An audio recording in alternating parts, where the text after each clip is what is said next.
post-pandemia. Obviamente esto implica, digamos, toda la productividad del país, cómo están las empresas, cómo está también el desempleo en el país. Vamos a hablar de cómo están viendo el futuro de la economía, del presupuesto que ya está presentado para el gobierno para el año 2021. Vamos a hablar de varios temas de inversiones, cómo ven ellos la posibilidad de inversiones. Incluso vamos a hablar de una situación que han planteado algunos empresarios que están viendo acoso fiscal por parte del Ministerio de Hacienda. Los temas para esta noche, presento inmediatamente a mis invitados. Javier Simán, presidente de la ANEP. Buenas noches. Buenas noches, Nacho. Muchísimas Bienvenido. Gracias por invitarnos a tu programa. Es un gusto. Agustín Martínez, vicepresidente de ANEP y presidente de Camagro. Buenas noches. Gracias, Nacho. Siempre es un gusto estar contigo aquí. Por supuesto que en todo esto incluimos el sector agrícola, ¿no? En lo que es la productividad del país. Sector muy importante. Vamos a saludar a quienes sea posible este primer segmento de debate, la Central de Seguros y Fianzas, líder en fianzas. Los salvadoreños somos valientes. Somos solidarios. Juntos saldremos adelante. Como siempre, ánimo y a luchar. Protejamos a los que más amamos y caminemos juntos con fe. Comprometidos con el progreso de El Salvador. La Central de Seguros y Fianzas, su centro de confianza. Bueno, voy a partir preguntándoles cómo está en este momento la situación de la empresa y la productividad del país. Obviamente hubo una pandemia, una cuarentena que obligó al cierre de empresas o alguna a trabajar a medio, ¿cómo se dice? A medias. A media velocidad. A medio andar. Iba a usar un término que se usa, pero no sé, me lo olvidé. Ya. Entonces, cuéntenme cómo está la situación, cuál es el panorama que se ve al día de hoy en relación a cómo veníamos antes de la pandemia, qué pasó con la pandemia y cómo estamos hoy día en términos de cantidad de empresas que tengo entendido que muchas han cerrado, otras se han mantenido, pero no están todavía recuperadas del todo, y lo mismo, digamos, la pérdida de empleo. Javier. Nacho, la pandemia afectó a todos los países. La diferencia está cómo los gobiernos afrontaron la pandemia. Además de eso, nuestro país tuvo que enfrentar 2 tormentas, ¿verdad? Entonces, esas emergencias unidas a la pandemia pues han golpeado duro nuestra economía.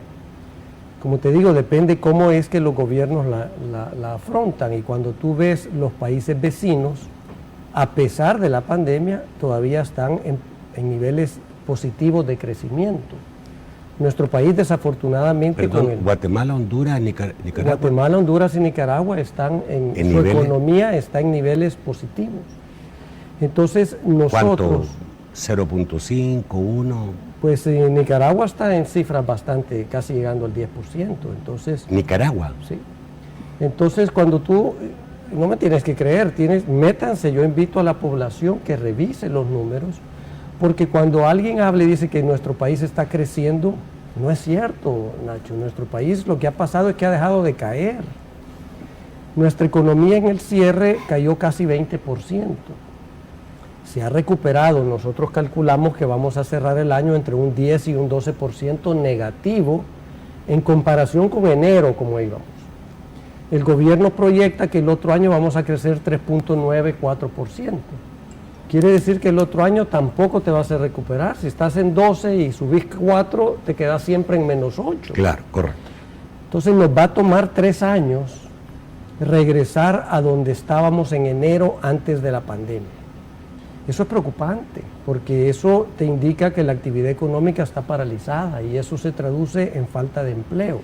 Tendríamos que crecer 3 años a un 4%. Para llegar a donde estábamos en enero. Solo para llegar a lo que estábamos. Entonces, no es que nosotros queramos ser apocalípticos, es que esa es una realidad. Y mientras no enfrentemos esa realidad y empecemos a unir esfuerzos para salir adelante, va a ser difícil, ¿verdad? Entonces, nuestro llamado es unamos esfuerzos, porque tenemos una situación muy crítica en nuestro país. Y pareciera que los encargados no quieren reconocerla o no la han visto. Entonces nosotros desde el sector privado sí la estamos viendo, estamos haciendo un llamado a que trabajemos juntos para salir adelante. Te doy un ejemplo con los empleos. Habíamos perdido 85,000 empleos Ya se recuperó un poco, hoy estamos con 72,000 empleos perdidos. Empresas que dejaron de cotizar al Seguro Social porque cerraron o permanentemente o temporalmente, habíamos perdido 3,400, ahora solo son 2,460, es decir, todavía estamos abajo. Sigue siendo un número alto. Entonces, esa es una realidad. Y mientras no nos unamos todos los sectores a tratar de sacar provecho de estas crisis y aprovechar esas oportunidades que se dan, vamos a pasar mal, porque ya te viene la época navideña, que es donde muchos comercios tienen su año, ¿verdad? Luego en enero viene la época escolar. Si no hay escuelas, ¿quién va a vender uniformes? ¿Quién va a vender zapatos? ¿Quién va a vender útiles? ¿Qué pasa con la señora que vende fotocopias por la UCA? O la señora que vende semillas de cacahuete en la Universidad Luterana, o el que vende hot dogs en la Tecnológica. ¿Cuántos meses tienen ellos de no vender? Porque no hay actividad educativa. Entonces, son retos que tenemos que empezar a discutir, pero todavía parecieran no estar en la mesa. Y nuestro llamado es, discutámoslos. Hay que hacerle frente a esto. ¿Se puede ir más allá de lo que hemos ido en este momento, a tu juicio, Javier? ¿Se puede ir más allá? No entendí tu pregunta. Se puede ir, a ver, tú puede dices, empeorar la discutamos situación. La reapertura de la educación. Eso está planteando. Mi pregunta es, ¿se puede ir más allá de lo que estamos ahora? Más allá, hasta dónde hemos llegado, bueno, que estamos haciendo una vía relativamente normal, que los buses ya circulan, que la gente se traslada en el transporte público, etcétera, pero la última parte es la parte de educación, que no solamente nosotros, en todos los países todavía la educación no está funcionando del todo. Sí, no, y ¿Tú crees que se puede ir a abrir la educación? Mira, nuestro llamado no es abrirla, es que empecemos a tener diálogo para llegar a soluciones a los problemas. Por supuesto que nosotros somos los primeros que hacemos el llamado a mantener los protocolos sanitarios, el distanciamiento, la mascarilla, porque tenemos que evitar un rebrote. Pero en el tema educativo, Nacho, cuando tú ves un gobierno que gasta 25 millones en publicidad, ¿por qué no lo gastamos en computadoras y en acceso de internet para que las escuelas puedan continuar estudiando? Entonces, hay soluciones. El sector privado apadrina escuelas públicas, donde nosotros les damos muchos de los insumos. Platiquemos, ¿qué podemos hacer juntos, gobierno y sector privado, para que los estudiantes no pierdan el año escolar? Claro, les van a pasar de grado, pero su educación va a estar débil, ¿verdad? Entonces, la invitación es a trabajar juntos para encontrar esa solución. Ok, a ver, háblame un poquito del agro. ¿Cómo estamos en la situación? Yo creo que, mira, en términos generales también hay que partir del hecho que ya la situación estaba complicada antes de la pandemia, o sea, no estábamos en una situación de bonanza. Entonces la pandemia lo que hizo fue venir a acentuar esos males que ya teníamos. Y si le agregas recientemente la tormenta y hay otra amenaza por ahí, o sea, destaca más lo vulnerables que somos en muchas áreas. Y se pierde mucho el tiempo desde nuestra perspectiva en todas estas discusiones de temas que no deberían ser las prioridades, ¿verdad? La prioridad aquí ya se tocó, la educación. Parte del problema es que la educación en el tiempo se ha venido trastocando los sistemas que se han querido impulsar desde diferentes iniciativas de diferentes gobiernos, pero no tienen continuidad. Y el siguiente gobierno que llega le da vuelta a todo y empieza una nueva política. Nosotros creemos que ese es parte del problema, la continuidad, la descoordinación interinstitucional que existe. Y ahí te toco, digamos, en la parte agrícola. Digamos, en el tiempo, cuando uno analiza el agro, puedes ver a los niveles en que ha caído la agricultura por diferentes razones, y no me voy a ir más atrás, pero podés ir a tocar todo el tema de la reforma agraria, toda la crisis financiera, económica que hubo en el 2008, que sí impactó mucho estos sectores. Pero cuando tú ves las políticas de, por ejemplo, los paquetes agrícolas, que son programas, no son políticas, allí a quien se le entrega este paquete es a gente adulta. A mí me gusta tocar ese tema porque te demuestra... ¿Por qué? Porque no es que esté en contra de que se lo den a los adultos, sino que no hay juventud trabajando en la agricultura. ¿Me entiendes? Entonces, hay que apostarle a la educación en la agricultura para que estos muchachos se interesen en la agricultura, en programas con tecnología, pero ponía el ejemplo el otro día. ¿De qué sirve que estemos trabajando en tecnificar la ENA? Se está haciendo un proyecto para fortalecer la ENA, creo que es una buena idea y es un buen programa, un buen proyecto, pero hay leyes que restringen el uso de tecnología en el agro. Digamos, el tema de la biotecnología. En Honduras ya hay una ley de biotecnología, entonces cuando tú comparas países, no solo tienes que compararlos porque tienen ventajas de extensiones, de capacidad de producción, de mecanización, sino también por proyectos muy apuntados, muy dirigidos a modernizar la agricultura, a tecnificarla y por supuesto a responder mejor a estas crisis. Pongo ese ejemplo porque ahorita vamos a entrar en una carrera, los mercados son los mismos, estamos hablando de una apertura de unión aduanera y todo eso en otros foros. Okay. Pero te termino el concepto. Al final, el país, que como ya dijo Javier, hay países en la región que no han sufrido, a pesar de que han tenido las mismas situaciones, están creciendo, empezando a crecer. Esos van a despegar más rápido. Entonces nosotros vamos a ir en desventaja. El agro, terminando tu pregunta, el agro hoy no es ni el 5% del Producto Interno Bruto. ¿Y cuánto era antes? No, si en las épocas hace 30, 40 años era 25, 30% o más. ¿Y cuánto venía el 2019? Digamos que se ha mantenido por ahí entre el 7, 8, pero ha venido decreciendo. Entonces, cuando llegó este gobierno, hablábamos con el ministro de Agricultura y le decíamos, es un gran reto, pero también es una gran oportunidad, porque si se hacen las cosas bien y se hacen proyectos de impacto territorial, tú podrás sacar... Tengo que ir al corte. No sé cuánto le ha afectado también la cantidad de lluvia que hemos tenido, la parte climática, ¿no? Vamos al corte, ya volvemos.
Bueno, yo quisiera preguntarle, digamos, ya me dijeron un panorama, leí en una entrevista también que tú diste, que la mayoría de las empresas están trabajando a menos un 35% todavía, y mi pregunta es, ¿y qué debiéramos hacer? O sea, porque obviamente si no se reactiva bien la producción, pues el país, digamos, no va para ningún lado.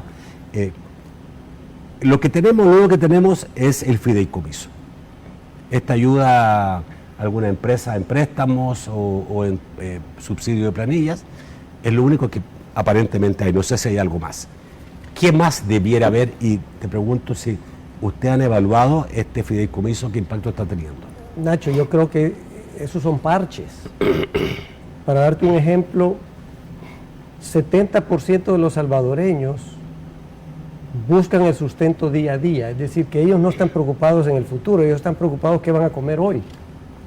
Las bolsas de víveres que reparte el gobierno y las alcaldías son muy necesarias, pero ¿qué estamos haciendo para sacar a ese 70% de esa situación? Para que su calidad de vida sea mejor. La mayoría de los salvadoreños no les alcanza para llegar a fin de mes sus ingresos, ¿verdad? Entonces, nosotros siempre hemos señalado que nos hace falta un plan de nación, a dónde vamos, cuál es el rumbo de nuestro país, ¿verdad? Y ese rumbo pues cambia cada 5 años. Cambiamos de gobierno, cambiamos de rumbo y no vamos a ningún lado, ¿verdad? Entonces, nuestro país necesita definir un plan que trascienda partidos, que trascienda ideologías, que trascienda gobierno. Un plan en el que todos nos pongamos de acuerdo que esa es la ruta que queremos seguir, ¿verdad? Y eso no se logra confrontando, ni con matonería. Eso se logra con diálogo, con respeto, con cooperación. Y ese es nuestro llamado. Agustín bien decía, hay temas en la mesa, hay confrontación en la mesa que no ayuda a sacar el país adelante. Nosotros tenemos que enfocarnos a buscar esas soluciones para que los salvadoreños salgan de la pobreza, para que el salvadoreño alcance su sueño aquí y no tenga que emigrar. Entonces yo te pregunto, ¿qué estamos haciendo para eso? No tenemos un plan. No tenemos un plan de reactivación de la economía, no tenemos un plan para definir. Dame una idea, ¿qué debiera haber o qué está viendo en otros países que está permitiendo ayudar a la reactivación? Mira, tú tenés sectores maduros en nuestra economía a los que les deberíamos de estar apostando porque son los mayores generadores de empleo. Esos son los que pudieran a muy corto plazo empezar a generar nuevas plazas de empleo. Te hablo de la industria textil, la industria de la confección, la industria químico-farmacéutica, la industria de plástico, el sector agrícola y agroindustrial. Tiene un gran potencial de generar empleos. Apostémosle a ellos. ¿De qué manera? Con incentivos, facilitando las inversiones, eliminando la burocracia, apostándole, que definamos un rumbo para que los salvadoreños se definan, se animen a entrar en esos rubros. Agustín bien te lo decía, no hay jóvenes en la agricultura. ¿Por qué? ¿Por qué no es atractivo a la agricultura? Entonces, hay cosas que podemos hacer, pero se requiere que nos sentemos juntos, academia, todas las universidades. Tú tenés ahí intelectuales que pueden ayudarnos a encontrar la solución a los problemas. Nosotros no tenemos la verdad. Las universidades, no solo ellos, pero juntos podemos encontrar esas soluciones, Nacho, y ese es nuestro llamado. Empecemos a abordar todos esos temas, ¿verdad? Hay otros sectores que tal vez no están tan maduros, no te van a generar empleo inmediatamente, pero que son apuestas a mediano y largo plazo. Por ejemplo, industria aeronáutica, el turismo, por ejemplo. Eso de Surf City, pues es buena idea, hay que desarrollarlo, pero no puede ser un proyecto solo del gobierno, tiene que entrar otros sectores para empujarlo. Entonces, hay mucho que podemos discutir, Nacho, pero necesitamos generar el clima y el espacio para que todos los actores de la sociedad podamos meternos a discutir. A ver, yo cuando hablo con autoridades de gobierno en la parte económica, he tenido la oportunidad de hablar con el ministro de Hacienda en varias oportunidades, con la ministra de Economía, y les toco el tema de la economía del país, del problema de la economía del país. Ellos me dicen que no hay problema, que estamos recuperándonos muy bien, que se están logrando cosas importantes, una normalización muy rápida, pero también dicen de que van a venir cosas muy buenas. Van a venir cosas muy buenas para El Salvador en materia económica, y te recalcan que hay mucho interés de inversionistas extranjeros en venir a El Salvador de hoy. Mira, y qué bueno que eso sea así, o sea, Sí. es No, mi importante. pregunta es, ¿será así? No, yo te decía eso así, en esa forma porque lo primero que tienes que hacer para lograr lo que tú preguntabas, progresar y mejorar las condiciones de vida, es generar certidumbre, generar confianza. Te lo voy a dar en varios planos. Los jóvenes, y creo que la sociedad en general, se han hecho encuestas que dicen que el 70% no se ve quedándose en el país, quisieran emigrar, y por eso tienes esos grandes La pregunta contingentes. concreta, Agustín. ¿Tú ves condiciones para invertir en el país en este momento? ¿Es El Salvador hoy día atractivo a la inversión extranjera? A eso iba. Primero, tienes que generarle confianza a la gente, que este es el país de la tierra prometida para irse al extremo. Pero también a nivel empresarial tienes que generarles esa confianza. No puedes generar confianza si tienes un nivel de polarización en la política, donde se toman las grandes decisiones, donde hay siempre el mazo encima, ¿verdad? Tiene que haber trabajo coordinado, conjunto. Me está hablando en la teoría todo lo que debe ser. ¿Qué hay en este momento? ¿Hay en este momento un buen ambiente para la inversión nacional y extranjera? No, yo diría que en este momento, dada la situación que se da, porque todo el mundo en la gestión pública está pensando en las próximas elecciones, el ambiente no está dado para eso. Pero planteábamos el otro día, mira, los que ya estamos aquí, los que le apostamos al país porque somos salvadoreños, vamos a seguir invirtiendo. Lo hemos hecho en medio de la guerra, lo hemos hecho en medio de situaciones. Sí, pero es muy diferente el comportamiento Ahora, empresarial cuando hay condiciones, cuando no hay condiciones. De hecho, en los últimos años hemos tenido baja inversión. En los últimos 10 años aproximadamente hemos tenido baja inversión en el país. Y por eso los países vecinos que han logrado atraer mejor esas inversiones han tenido despegues más rápidos. Yo sí te diría, en función de tu pregunta también, que hay que ver el desarrollo de los territorios. Creo que hay bastante centralización en la actividad económica.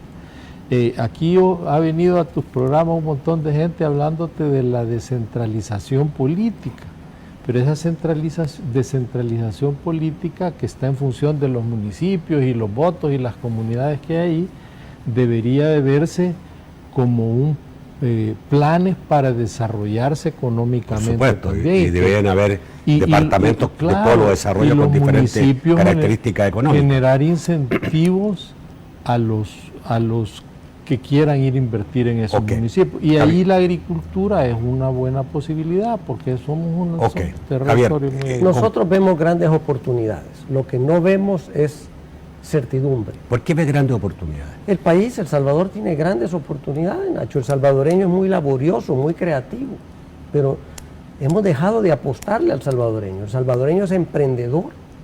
Entonces, vemos las oportunidades, pero hay una gran incertidumbre política y jurídica, ¿verdad? Entonces, cuando tú ves a un gobierno confrontando con medio mundo, cuando tú ves a un gobierno confrontando con los otros órganos, cuando vos en ese ambiente político, los empresarios que no somos actores políticos, lo pensamos dos veces antes de invertir, porque decimos, mejor me voy a esperar a ver qué pasa.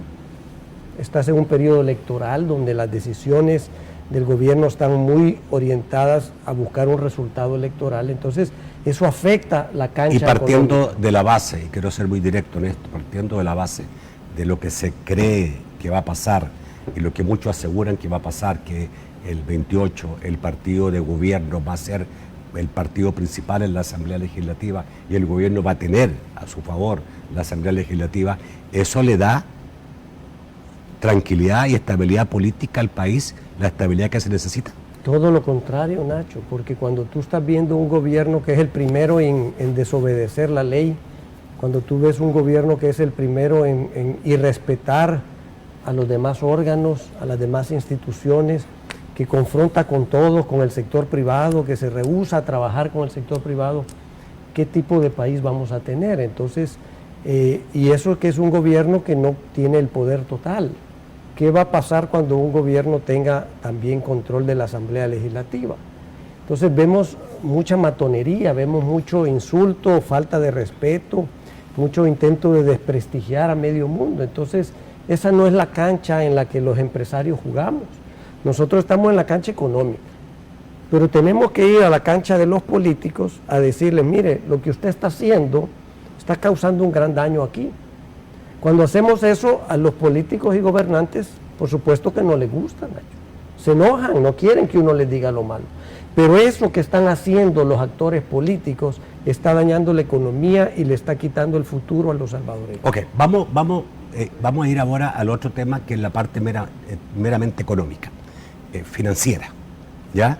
Tenemos un presupuesto para el 2021 enviado por el gobierno, la Asamblea Legislativa, para su discusión.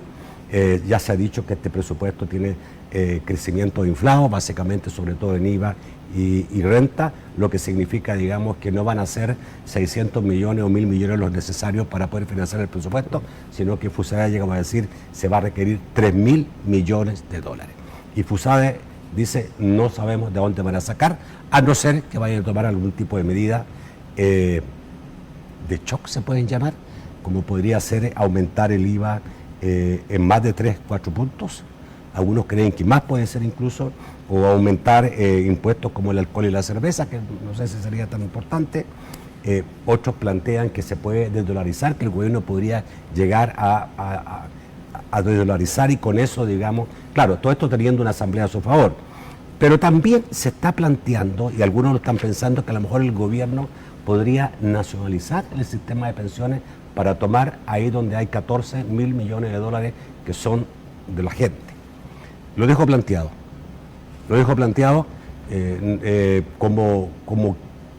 ¿Qué están viendo ustedes los riesgos en este caso? Vamos al corte y ya volvemos.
En el sistema Fede Crédito creemos en el valor de tus ahorros para cumplir tus sueños. Bien dicho. Y así es. Bueno, quedó la pregunta planteada sobre la base que han dicho no solamente FUSADE, también lo han dicho otros organismos dedicados al análisis financiero, que ven muy difícil que puedan cumplirse esos aumentos sustanciales el próximo año de IVA y renta, y que al final, digamos, la cantidad de dinero de presupuesto a financiar va a ser mucho más alta. Y eso nos obligaría a un endeudamiento mucho mayor. Y que el gobierno podría estar pensando en alguna alternativa un poco complicada. Los temas que tú has planteado, Nacho, son temas muy delicados. La mayoría de salvadoreños no los entendemos, ¿verdad? Y muchos aplauden la confrontación, los insultos y te atacan, pero yo los invito a que se tomen el tiempo de entender un poquito más estos temas, porque al final nos va a afectar a todos los salvadoreños, le va a afectar el bolsillo a cada uno de los salvadoreños, ¿verdad? Y son temas que no hay que dejarse llevar por las redes sociales, no hay que dejarse llevar por las noticias falsas de los periódicos, hay que investigar. Los salvadoreños tenemos que acostumbrarnos a formar nuestro propio criterio y entender estos temas. Y no solo los organismos internacionales, los economistas, nosotros hemos venido señalando que estamos llegando a un nivel muy peligroso de endeudamiento. El país ya topó la capacidad de endeudarse, ya topó la tarjeta de crédito. Entonces, no va a tener capacidad de pagar. Y los préstamos que se han contratado son a intereses muy altos. Entonces, gran parte del dinero que recauda el gobierno, en vez de irse a salud, a educación, a seguridad, se va a ir a pagar la deuda, a pagar los intereses de la deuda. Entonces, estamos llegando a una situación insostenible. Tú has tocado varias preocupaciones de todos los economistas. ¿Qué pasa si suben el IVA? Eso golpea a todos los salvadoreños porque todo se vuelve más caro. ¿Qué pasa si nacionalizan las pensiones? Las pensiones no son del gobierno, no son de las AFPs, no son de los empresarios, son de cada uno de los trabajadores que tiene su cuenta de ahorro de pensión en una AFP, igual que tiene su cuenta de ahorro en un banco. ¿Cómo las va a nacionalizar el gobierno? No se puede. O peor aún, que empiece a tirar colones, ¿verdad? Eso va a generar una inflación y tu poder adquisitivo se viene para abajo y tú vas a seguir ganando un salario en colones, pero vas a ir al súper y vas a comprar productos importados que se pagaron en dólares. Entonces, todo eso puede causar una espiral económica de crisis grandísima. Y por eso nuestro llamado, empecemos a abordar esos temas.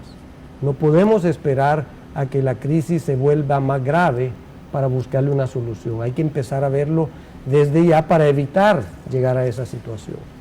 ¿Sí? Yo complementaría diciendo de que hay que poner todas las cartas sobre la mesa, la información de manera transparente de cuál es la situación real del país y ver cómo todos nos sumamos a dar nuestros mejores aportes para que esto se pueda hacer un proyecto de país, como ya decía Javier. ¿Ustedes también en su análisis económico creen, como lo cree FUSADE y lo cree FUNDE, que el presupuesto del gobierno está inflado en sus crecimientos de IVA y de renta?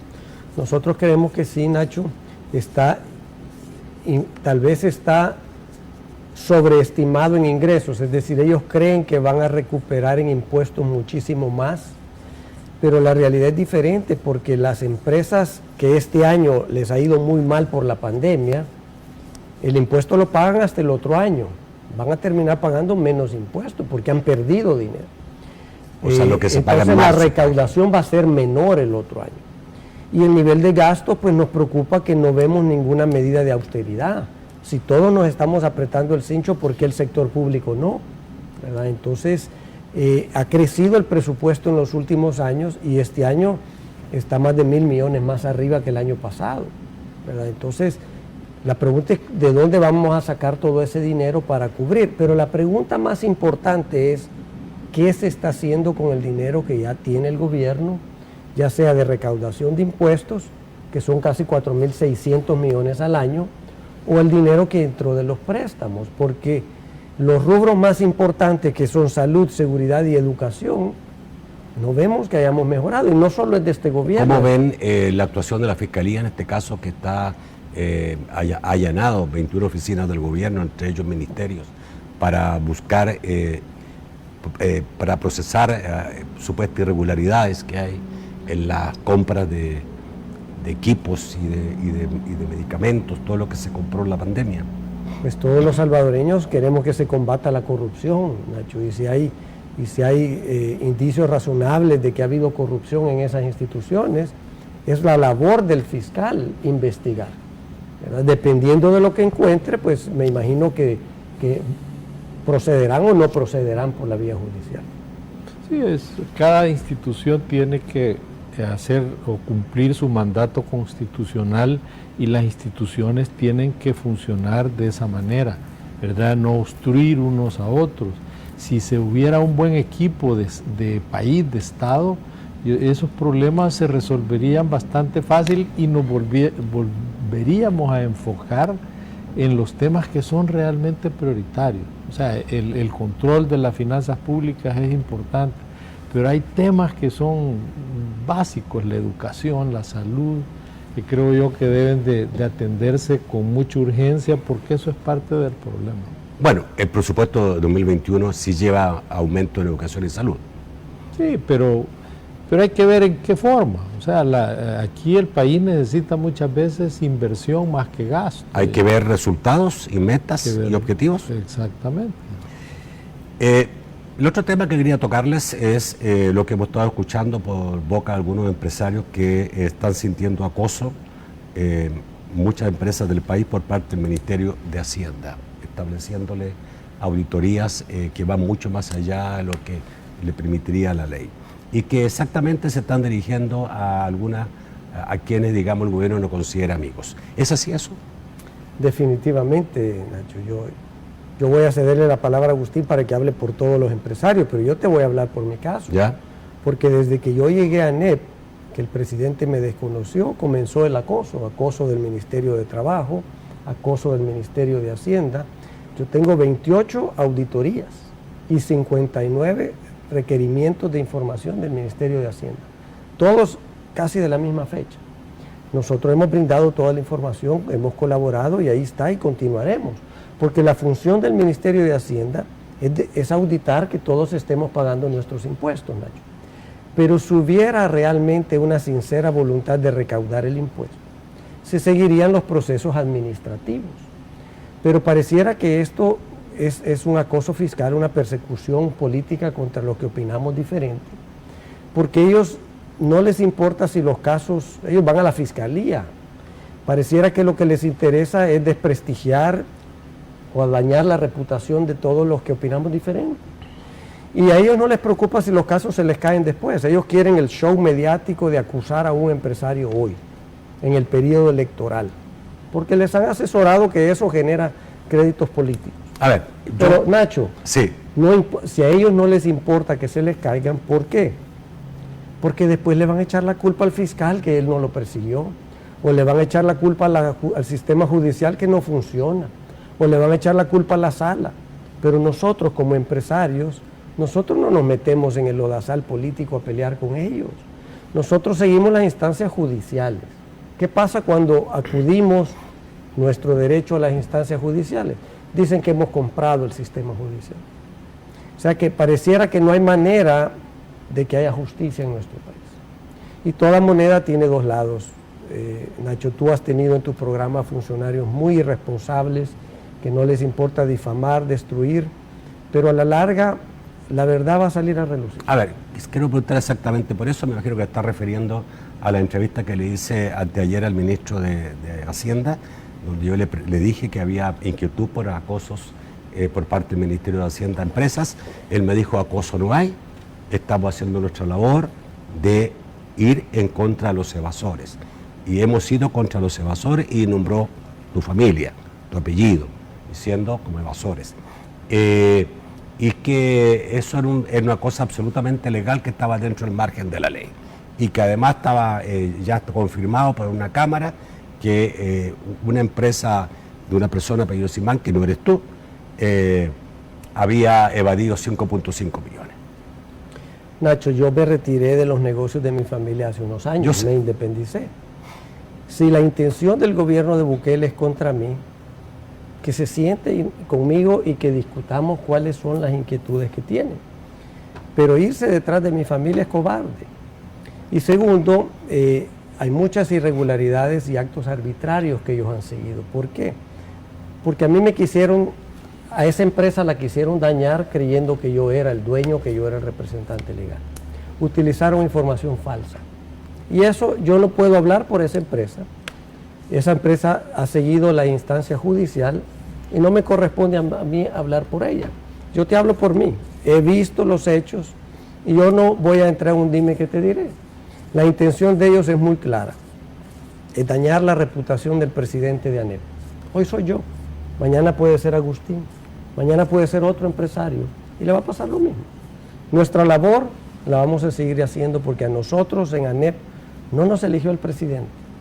Nosotros hemos sido electos por las gremiales empresariales. Hay 55 gremiales, cada una tiene su junta directiva y su presidente que participa en ANEP. Y nuestra responsabilidad es con los emprendedores, con los trabajadores, con los empresarios. Y vamos a seguir trabajando por ellos porque nuestra labor no solo es hacia afuera con el gobierno, es con muchos actores de la sociedad.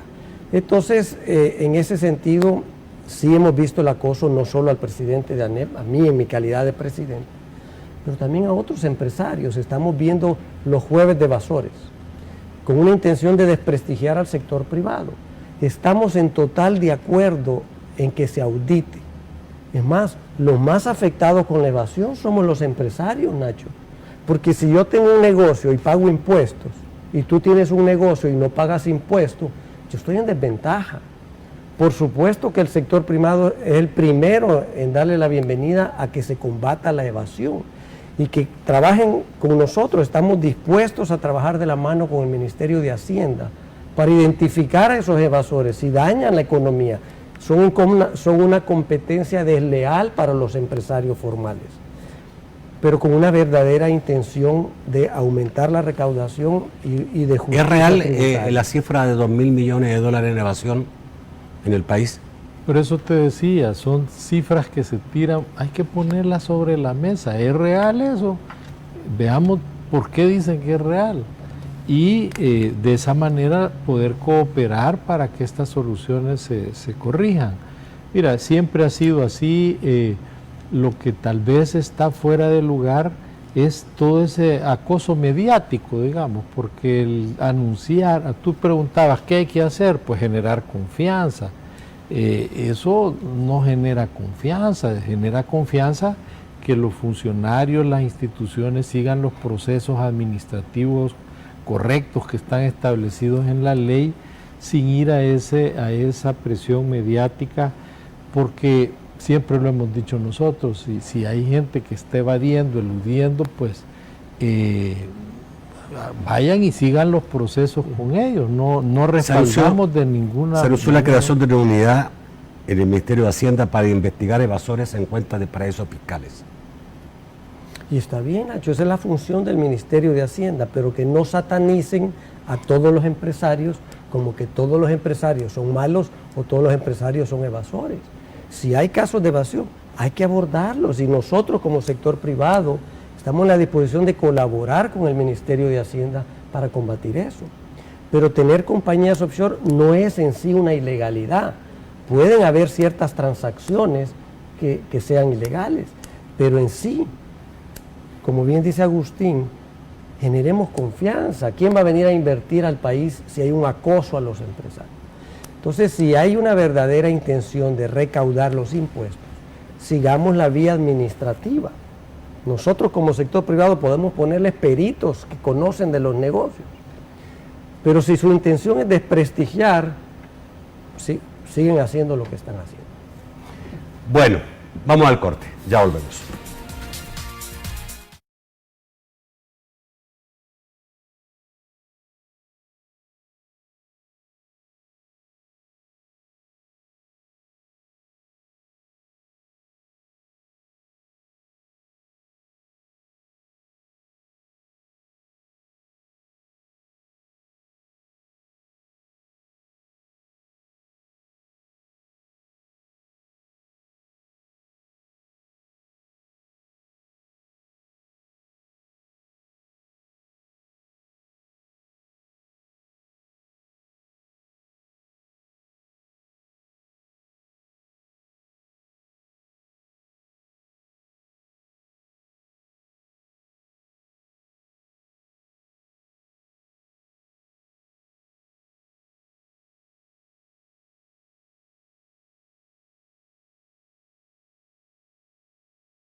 Mao, vamos a saber a través de Mao qué dicen los amigos televidentes esta noche.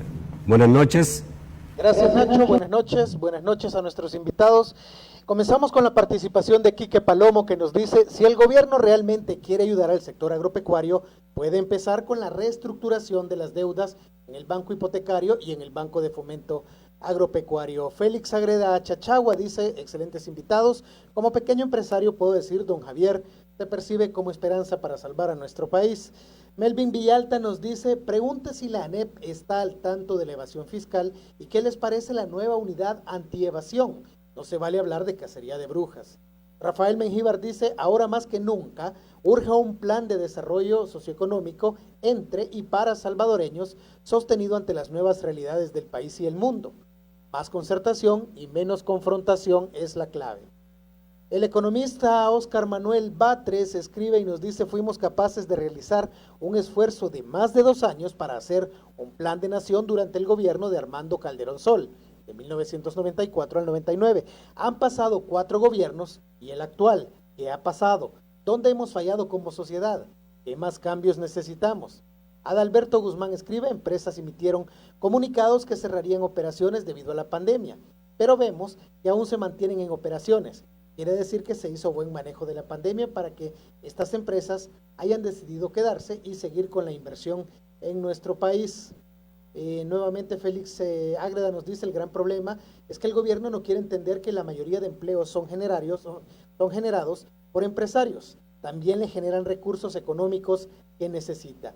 Finalmente, Pedro Julio Hernández, líder de vendedores ambulantes en el centro de San Salvador y en otras localidades, nos dice: el nivel de ventas en el sector por cuenta propia ha caído un 40%, y este sector, que ha sido el más golpeado por la pandemia, sigue sin contar con políticas públicas para sacarlo adelante. Vamos al set para las respuestas de nuestros invitados. Vamos a saludar a nuestro buen amigo, líder de los vendedores informales del país. 40% dice que ha caído, muy fuerte eso, ¿no? Muy fuerte. Claro, es que eso, mira, en el día a día, desde el principio lo dijimos, el cierre que probablemente era necesario en cierta magnitud, a quienes primeramente iba a golpear era ese vendedor informal, el que vende en las paradas de buses, el que vende en la entrada de las fábricas. Ese ha estado golpeado durante toda la época. No tiene soporte, no tiene un soporte económico para aguantar. Exactamente, entonces, vaya, en algo podrían haber paliado esa situación con lo que se dio a la gente. Pero la cuestión sigue, o sea, el problema es que la economía en general, con todo ese desempleo que se ha generado, con la situación que tienen las empresas, por ejemplo, las cadenas de restaurantes, los hoteles, que han sido bastante afectados y no hay reactivación completa, al final sigue y continúa el sector deprimido, pues. Todos esos que se le llama o le llamamos trabajadores por cuenta propia han sido los más golpeados y son pequeñas empresas, como ahí decía el colega.